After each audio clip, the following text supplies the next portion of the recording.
I'm not a storyteller, but there's a story about me. And unlike the female poet that you knew in the opening clip, I wrote my first poem at the age of 20, and it was really bad. I didn't know what else to write about besides me. Maybe I did, but then even if I knew, I wouldn't know how to write about them. So it was bad. It was full of myself. I was full of myself. Perhaps I still am. But what I mean is, there's so much within me to write about. And by doing that, I became the writer of my very own material. And the pleasure of being able to express yourself on paper is orgasmic. Oops. What did I do? Could you hear me out here? Sorry, thank you. Poetry is all about accidents. So the pleasure of being able to express yourself on paper is orgasmic. It is a moment to be felt. And it's a moment to be felt, and it's a task to be completed with tension and rhythm, not rations, not for anyone else. And that was the turning point of my life. Thank you.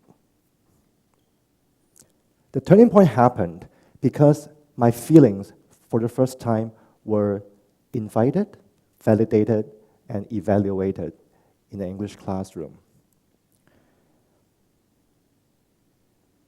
So looking back, I wonder why I didn't experience this turning point much sooner, and no surprise. We learned the ABC.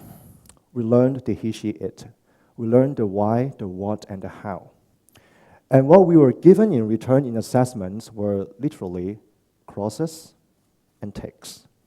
When we got a tick, we weren't excited because we got things right. We were relieved because we didn't get things wrong.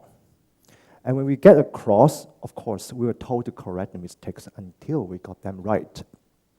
So slowly and gradually, we aimed at this evil stepmother called accuracy, and we were taught to do so.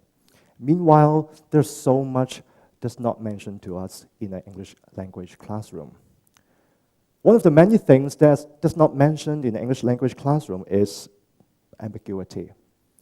Ambiguity is annoying because we feel insecure. We feel insecure because we cannot arrive at a meaning, but get suspended between this and that. Ambiguity is also annoying in the way that it's very difficult to talk about, and therefore even more difficult for teachers to assess.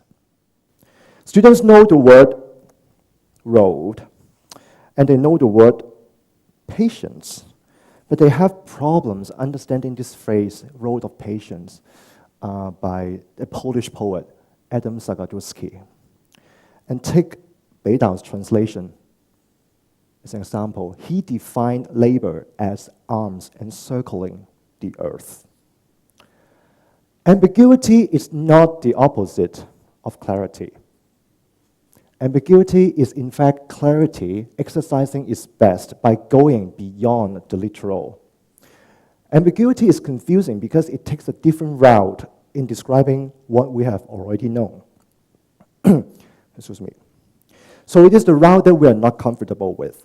Now, Adam Zagaduski's expression, road of patience, becomes crystal clear when we remember the images of protesters all over the world, images of streets of people being out there fighting for justice and basic human rights. And Beidang's definition here gives us a very strong visual image in our head that a dictionary definition couldn't. So it is the ambiguous, the difference that we instinctively reject and avoid. And remember this, good ambiguous language is creative language, because that very different route is the way to think out of the box. Ambiguity also creates a space for sharing emotions through discussion. It is okay that we encounter things that we don't understand or things that don't quite make sense.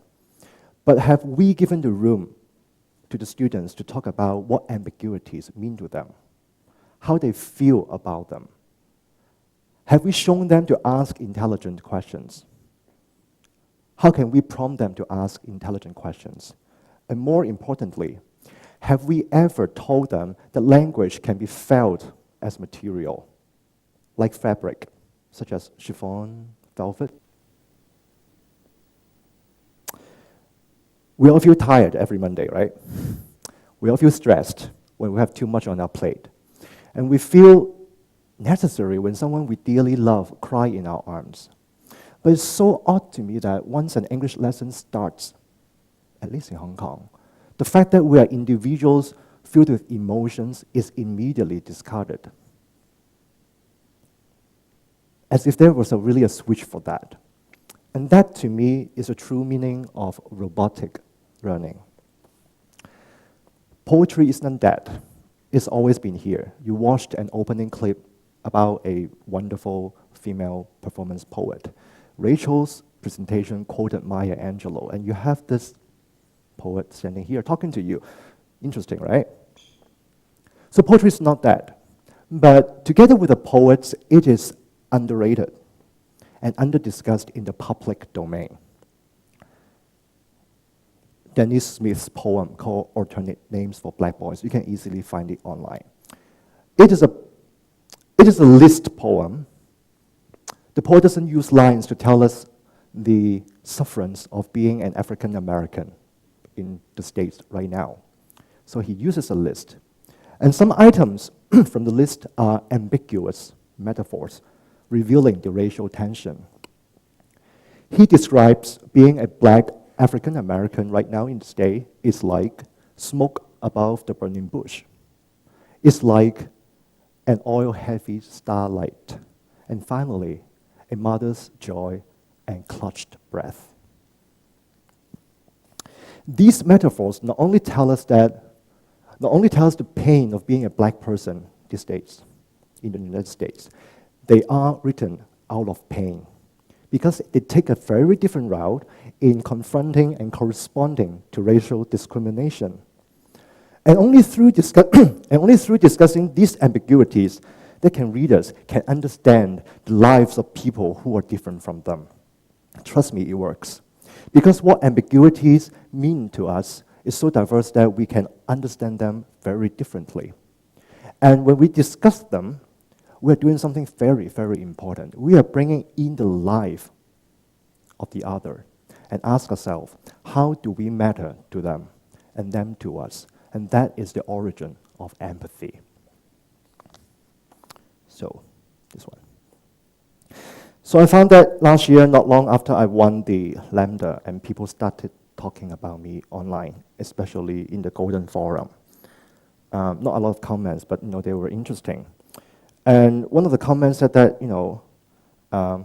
this guy is very lady, as in like removed from reality. And probably this guy doesn't have a job or doesn't have to worry about making a living. And I think they were right. I couldn't even survive a day if I become a full-time poet. I wouldn't have enough food, to put on the table for me and for my dog. But you know what? By quoting the American poet Dean Young, he said that the world doesn't change if you write one more poem or one less. But the world will change if we all have a higher level of literacy and we start showing our empathy to other people. I was invited to Yale and US Singapore last week to give a reading and workshop. And I was told that there's a school in Singapore called SOTA, School of the Arts Singapore. It has started offering an integrated 6-year creative writing IB diploma. Students are asked to write fiction, nonfiction, poetry, screenplays, in addition to journalistic writing. So, 6 years of creative writing training is unimaginable, at least from the typical Hong Kong points of view, right? But why are the people doing this? Because they can already see that a lot of our jobs these days can be taken up by AI, artificial intelligence. The machines can read the lines, but they cannot read between the lines. And they can absolutely not produce ambiguous language. They cannot produce literature. So ladies and gentlemen, I'm not a storyteller, but I just told you a story, right? I don't want you to think my story is inspiring. I don't quite believe in that. But I want you to take my story home with which you rewrite your own. And how are we going to do that? Go beyond the status quo. Get to know Hong Kong writers, writing either in Chinese or English or both. And hopefully become one of us. Thank you.